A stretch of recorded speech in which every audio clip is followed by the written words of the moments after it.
was beautiful about in the research when I was looking at the two of them, when they first started performing together, and you can see it all online, she's so stiff, and especially before they got together, she's so almost nervous when she sings. And then when they start performing together, he's incredibly loose, and he's always teasing her and kind of like kissing on her or like making faces at her when they're performing. And so she smiles and she starts to loosen up. And you see this progression throughout her career that like he really helped her, I think, kind of get past the stoicism that she had and the fear that she had in the beginning. Please give a warm SAG-AFTRA Foundation welcome to Michael Shannon and Jessica Chastain. Thank you. Hi, everybody. Before we start, can I just see with a show of hands, how many people in the room who are singers who act or actors who sing? All right, so straight away, this is a warm audience of people who recognize your incredible work and the skill which went into these performances.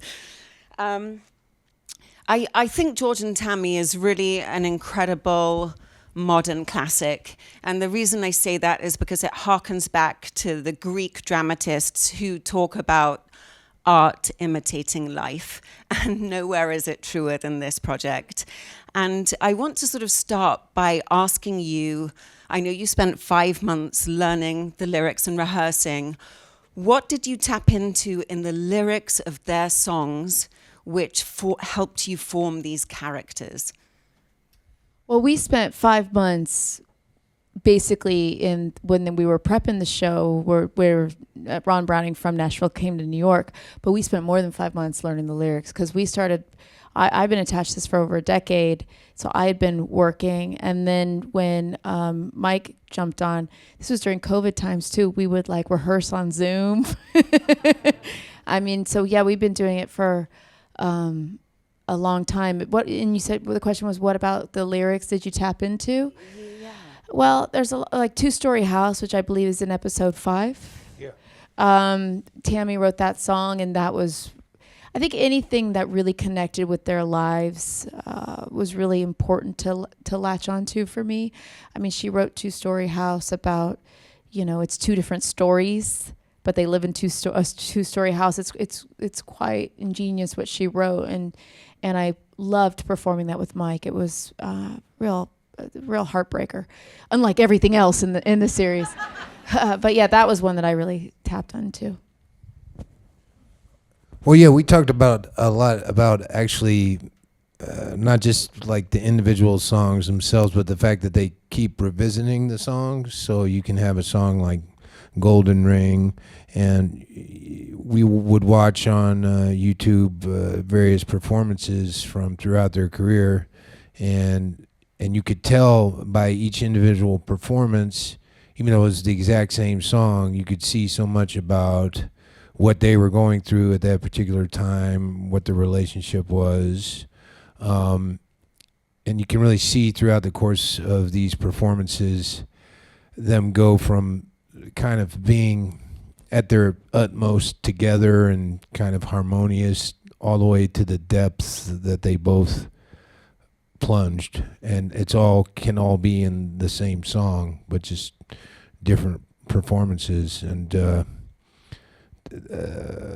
it's kind of bizarre because a lot of these songs do seem appropriate to them, and yet they didn't write them. That's why Two-Story House stands out, I think, for both of us, because Tammy actually wrote it. But a lot of times people were putting words in their mouth, and the question I always had was like, are these songs, had they not sung all these songs, maybe they would have been better off, But if they hadn't sung these songs, maybe they wouldn't have formed that connection. So it's kind of a devil's bargain in the end, I guess.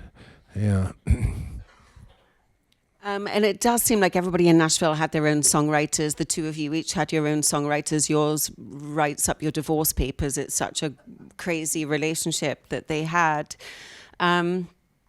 When you went through this research, you had so much material, memoirs, books, television interviews, all kinds of things to draw from. Was there anything that you weren't aware of at the beginning of the research that you drew physicality for your performance from? Well, again, it's really amazing how the physicality changes. You know, both of these people beat the living daylights out of themselves, and and each other. And again, that's something that's just so kind of devastating, honestly, to watch throughout the progression of their career. Is you can just see the effects of everything they've been through in their bodies, in their stage presence, their persona, and you know their weight's constantly fluctuating. You know, you can tell, oh, they must be pretty happy right now because they both look healthy. You know, and then you'll see when you're like, oh, that's a bad time. They're probably not taking too good a care of themselves, and it's just incredible to like how exposed they were. And yet there was something that was so, even when they were singing together in front of a big group of strangers, there was something so private going on that, you know, as much as you can look at it and see the stories in this situation I'm talking about, there's also something mysterious about it. Like the way they look at each other and smile, you're never quite exactly sure what's behind that smile, and so that was an intriguing thing to explore. For the physicality with Tammy, I think it was tough. I didn't realize before I started the rehearsal, she had over 3 dozen surgeries on her womb area in her stomach, and you know she had a hysterectomy when Georgette was born. And then she had she performed too soon, and she started to get scar tissue, and then they cut it out, and then they dope her up, and then they cut it out, and then they dope her. You know, it was this pretty horrific situation. And I thought, I'm fascinated by this woman who in the 1960s shows up in Nashville, single mom, divorced, 3 kids, determined to make a name for herself in country music, which was just unheard of in the 1960s. She was kind of a tainted woman. And this idea that she worked so hard to make that name for herself, and then also this idea of like scar tissue in her womanhood, you know, and for her whole life she had to contend with the pain of what that was in her body. And I found that to be really tragic and tough to play, and especially as she deteriorated. I mean, she was only 55 at the end of our series, and she looks much, much older. But I think it's actually so much trickier than you make it look. The way her life is punctuated with pain and this pill addiction to sort of hide the pain, and the show must go on and all of this. So for you, when you read I know you worked and developed the script. When you had a script that you were working with, are you intellectually punctuating those scenes in order to find the pain, or are you instinctively feeling it because of the circumstances? You know, I walk in with the prep, you know, all of my research, my ideas of what's going to happen. But then I'll always leave myself open to what the scene is as it unfolds to me. So I can walk in the top of a scene and be like, okay, I've just taken a pain pill, so I'm kind of woozy today, or I'm needing something, so I'm feeling a little, you know, more like anxiety because I don't feel good in my body. And then we could start to play a scene, and of course these are secrets he knows nothing about. But then I just see where it takes me, and then where I am at the end. So it's I show up with a lot of the work, but then I forget it once and that's the great thing about working with an actor like Mike is he helps you to forget it. And in some sense, you almost forget that there are even lines on the page because it just feels so present and so real that you get to let go of all the homework. And the two of you together are like coffee and cream. I mean, We go together. Fair enough. Yes, I agree. Oh yeah, right. We go together. Yeah, that's one of their songs. That's right. That's right. One of the things I love about the series and the fact that it became a series is that it doesn't fall into any of the tropes or that some biopics do, because you have time to explore. And we have the luxury of enjoying these scenes where we really get to, it feels like we're on your emotional journey with you. And in the episode we just watched, episode number 1, I just love that hair washing scene. And I think it's so interesting. There are so many scenes where, you know, the balance of power shifts dramatically, like when you take her to see the house. But let's start with the hair washing scene, because I love that that comes on the heels of your private audience watching Tammy sing about loneliness, and you identify her sadness, and you're flirting. I mean, there's just so much going on. Can you tell us about the days you spent working on that scene? Well, that was all just one day, right? The whole thing. Yeah, but I think there's some pretty long takes in that scene. It's not too cutty, right? There's that great shot in through the mirror on you and damn, I don't even know what to say. You were being a rascal in that scene. Yeah. That's all I remember. Well, He was putting stuff in that wasn't in the script. Like that whole thing, the Pentecostal thing, be careful what we do with our tongues, all that was brand new. Like all that stuff. I was like, I am just going to react to what's happening because this is...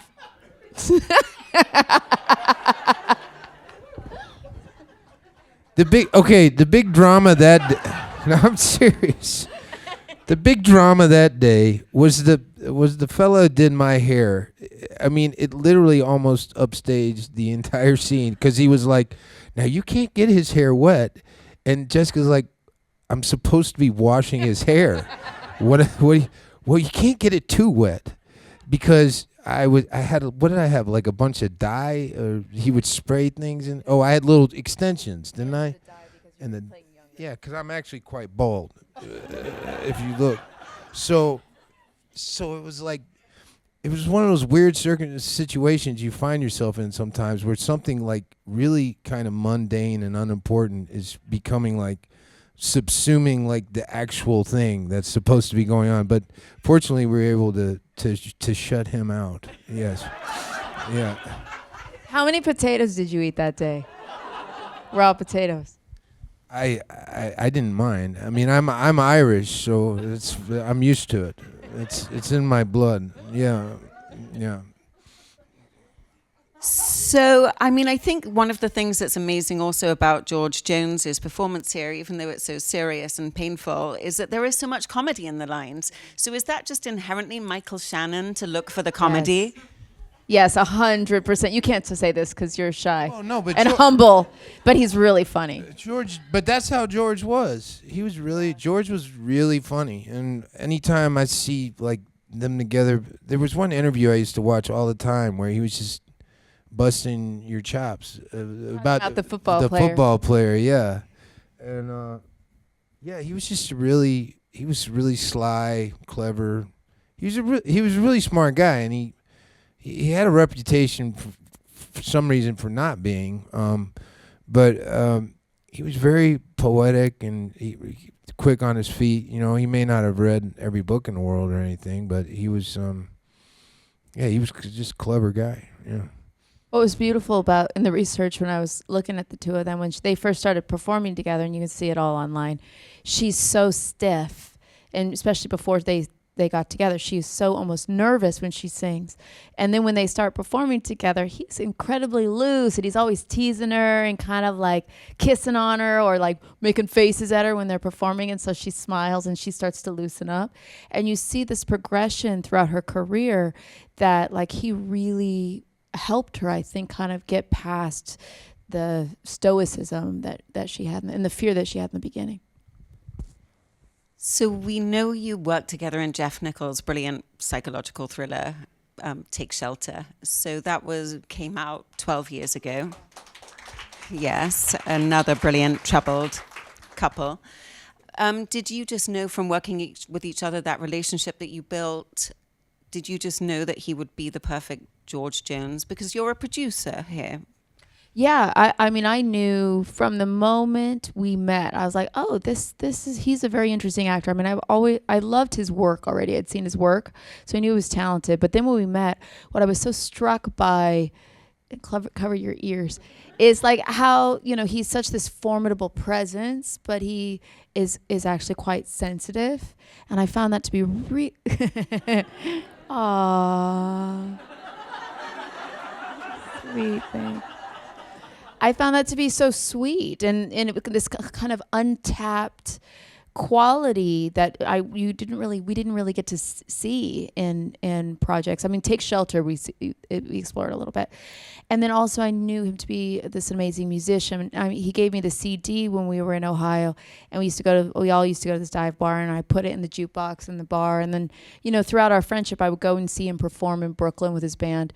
So I knew, especially in a project that was so much about the singing and the fact that we were supposed to do the singing, that it would benefit me. I mean, I was being selfish.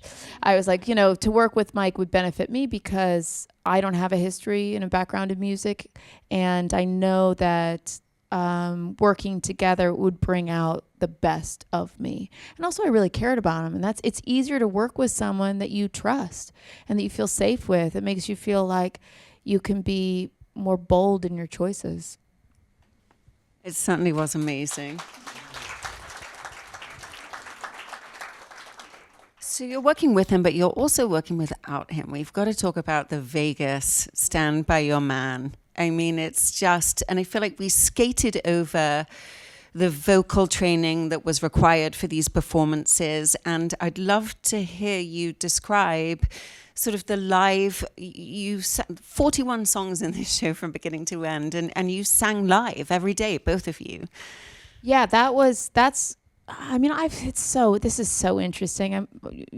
I've learned a lot during this process that I didn't know before. I mean, there's all these pending strikes and the strike right now and AI and all this stuff. And I learned a lot about how it's normally done. You do pre-records.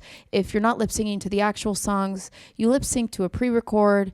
And then many times they blend the voices, which that was completely new to me. They'll take the actor's voice, blend it with another voice, and it becomes in some sense like this robotic thing, or there's face replacement to make the actor look like they could actually do something.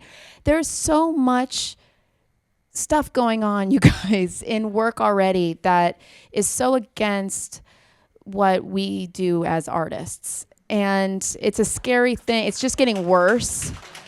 And working with this guy, he was very clear. He wanted it to be as authentic as possible, which is a scary thing because it means it's false and all, right?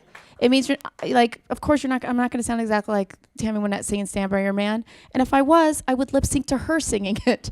But to have someone who was really adamant about being able to tell the story without a computer jumping in there and blending voices and doing whatnot, it was very helpful. And in doing that, it meant we had microphones, and in front of a lot of extras, we had earwigs that would play the music, and then we would sing into the microphone.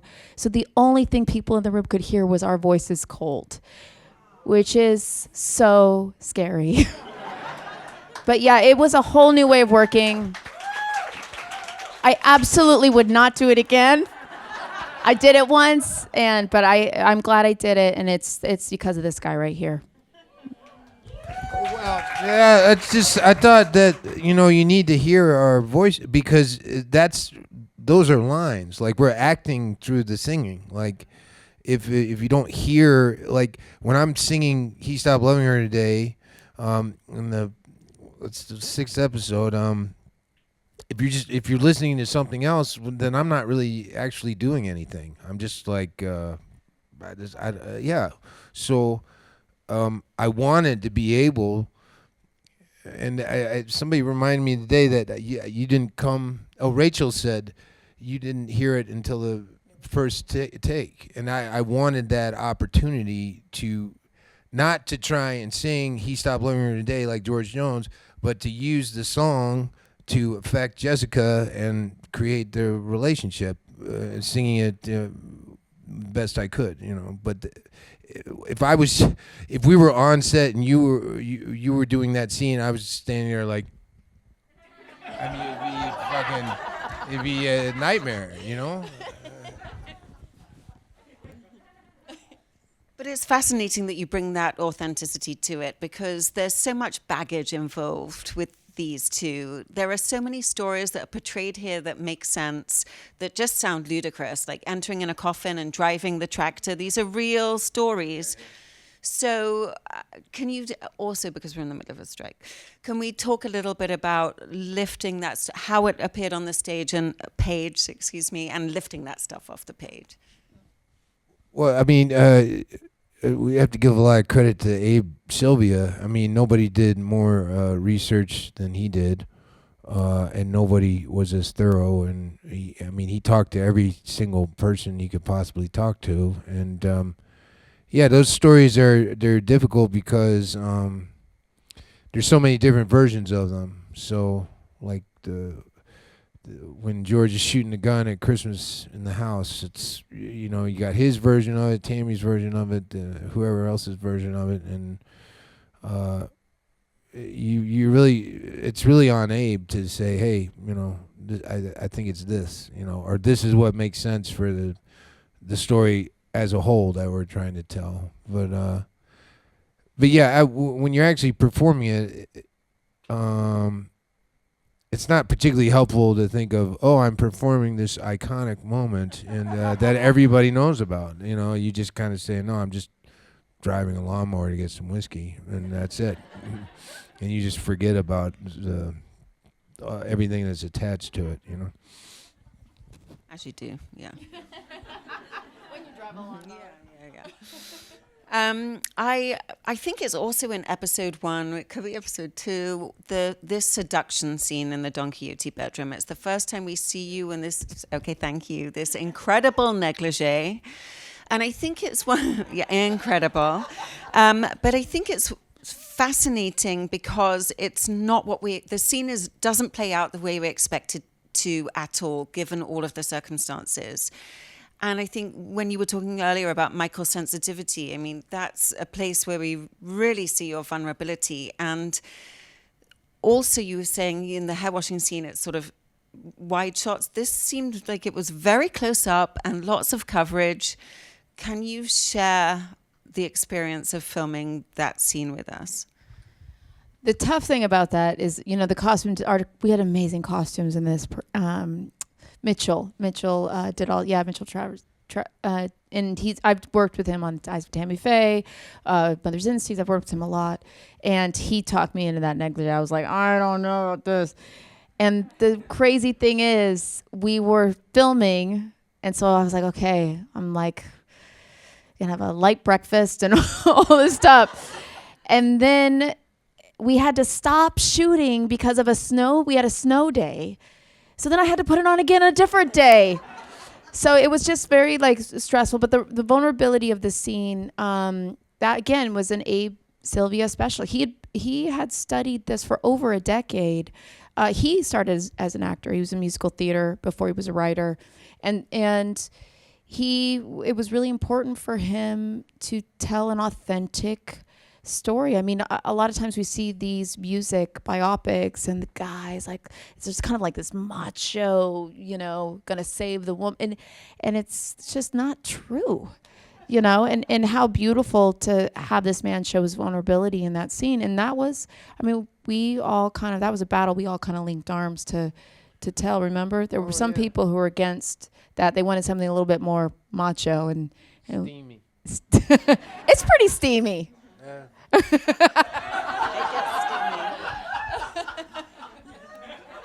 But they were like, there's some muckety mucks, and they're like, no, this needs to be more, he takes over or something. And I was like, but that's not what happened. Because this is the way it actually was. As well as we can figure out, right? Yeah. And the costumes were amazing for George too. Those nudie suits, amazing. Yeah, he put so much work into that suit, poor Mitchell, and got it all tailored and made, and it was incredibly expensive, and then I wear it for like 30 seconds and then throw it on the side of the road and walk away. Yeah, I don't know where it is now. They should put it in a museum or something.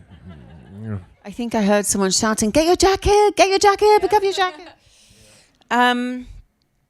I mean, there are just so many scenes. Again, I'm thinking about that vulnerability. Like when you come to, and again, I think it's because we have the time. When you come to sing and you sing to her at the hospital at the end. I mean, 5 and 6 is just.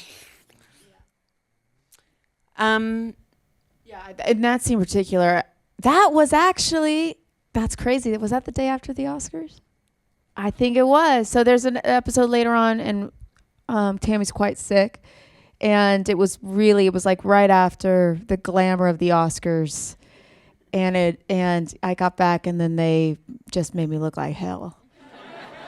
And I remember they kind of put this ventilator on me, and I had to like fake this like, you know, like how your chest does that, like the way you breathe with a ventilator, and then try to do it as quietly as possible because he was singing. I mean, that was, and I was also like, every once I'd like suck in the tears, don't let the tears fall, because it was so beautiful what he was doing. It was an incredible project to work on.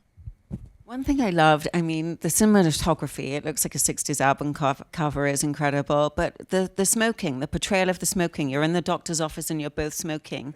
I just loved it. It just, again, felt so realistic, and you don't always see that. Towards the end, obviously, George is is credited as being one of the greatest, if not the greatest, country singer of all time. And that scene where you come to hear him in the studio sing "He Stopped Loving Her Today" is one of the most emotional scenes in a love story I think we've ever seen. Is it true that was a one take? No. Unfortunately, I mean, it's so beautiful the way Abe set it up, but unfortunately, that's one part of the show that's not entirely true. That's not what happened. We would need like 30 episodes if we were gonna. It took over a year to record. There's that an song. entire book written about the recording of "He Stopped Loving Her Today," like a 300-page book.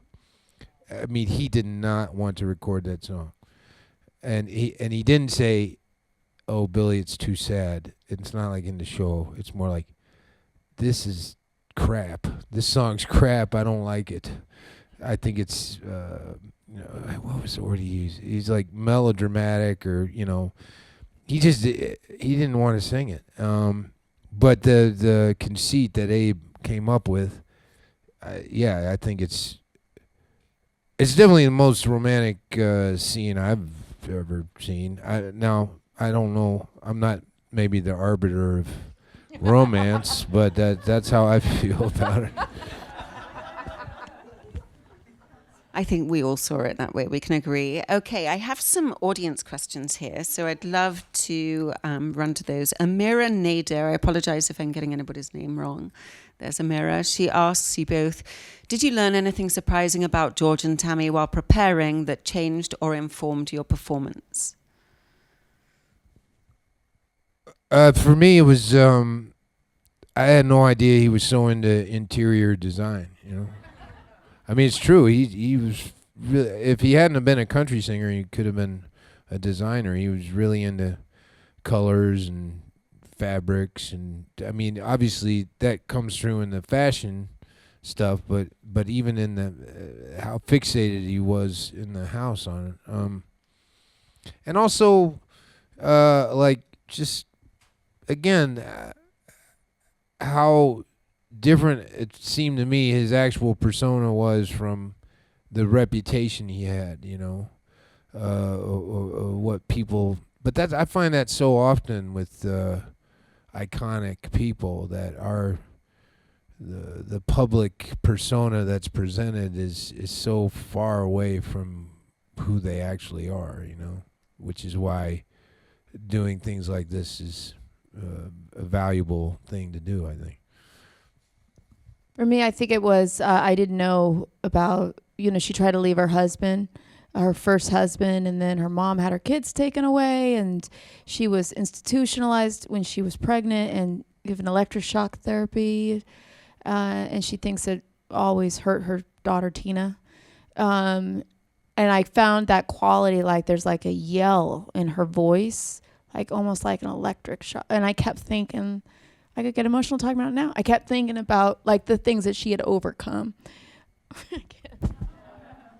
And it's actually quite a short scene, the flashback to 1965, but it doesn't need to be any longer than it is. It's very powerful. One thing that I was struck by was that, and I'm assuming this is your choice, I was imagining that you singing while you were being strapped to that bed was a coping mechanism. Did that? Yeah, I mean, she loved George Jones. Before they ever met, she had a book. I mean, you saw it in episode 1. That's all true. It's great. I mean, she loved this voice. She loved the soul of this person, his artistry, who he was before she ever even met him. And so I think that's what we're trying to show in that is it's like in the difficult times of her life, trying to connect to whatever that soulful feeling like someone can see you, even though you've never met them, someone understands you, connecting to that solace that she found with him and with, and she felt it when they sang together. So powerful. Ashley Brandt asks, was there anything different you did to prepare for Tammy and George that you don't do or haven't ever done for other roles? I shouldn't say this, but I drank. Yeah.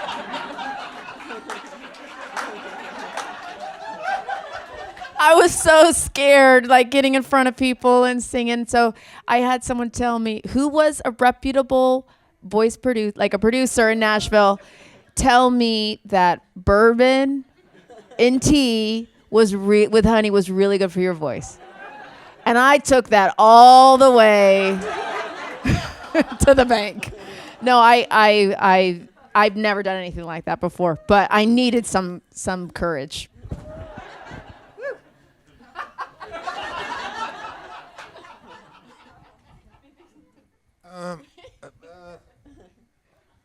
It's hard to top that. I don't know. I don't know what I did that would be so different. I mean, yeah, it's the same thing every time, really. You just study, learn the lines, and like look at the person and think, act like a human being. Yeah, act like a human being. Yeah, pretty much. All right, two quick ones and then we're done. Spencer asks, what do you do when you come across a block? When you're working on a scene and you just have a block, how do you work through? Well, first, I guess if something really doesn't make sense, you just go talk to Abe about it, or say, because we had an opportunity in Nashville before we started shooting. We were in Nashville doing the pre-records for the show, and sometimes in the morning before we go to the studio, we go downstairs with John Hillcoat and Abe Sylvia, and we just go through the script and make sure that we understood everything and we were all on the same page about what everything meant, or the beats or whatnot. And if you have that opportunity, which is a special opportunity. I know when you're working, like if you only got like 2 days on the thing or something, you're not going to get invited to do something like that. So it's a luxury, but it was a great way to kind of sort everything out ahead of time. And then, we just talk to each other. I mean, that's the benefit, again, Jessica said earlier, of the fact that we know each other, is that we feel comfortable going up to each other and saying, hey, does this feel right, or does this make any sense, or I'm feeling lost here, help me, what do you think? And so that's also a luxury you don't always have, because if you're working with somebody you don't know, or you're anxious around them, and then you don't get that opportunity. But I don't know, what do you think? Well, when I have a block, it's like it comes in the form of like forgetting a line. If you start to forget the same line or you stumble on it, usually it's because I don't know what I'm doing, right? That's the line you kind of go, oh, I'm forgetting that moment because I have no idea what it means. And so that's the thing, is to figure it out. So if you're able to, like, again, work with the director and work with either an acting coach or scene partner before you get on set, it's very helpful, because then you can be very specific about what each line means, what emotionally. And then in terms of if I have a block of, like, I try not to have any preconceived notion of what I'm going to do. Like, I'm not like, I'm going to cry on this line, because then it feels like you lose kind of the magic of it. But if there's something that feels like, I get blocked when I get self-conscious. So sometimes right before a take, I'll do something to embarrass myself. I'll, like, make a loud noise, or I'll be like, blah, something that kind of just makes me realize I can't take myself too seriously. And so then I'm more open to embarrass myself during the take, and then that's great. I think when we're willing to let go of our ego and humiliate ourselves in some way, then that's perhaps where you can find the best work. Well, I think George and Tammy is absolutely fine work, the best work. And thank you both for coming this evening to share your experience. Thank you so much, you guys. Thank you. Thanks for having us. Thank you.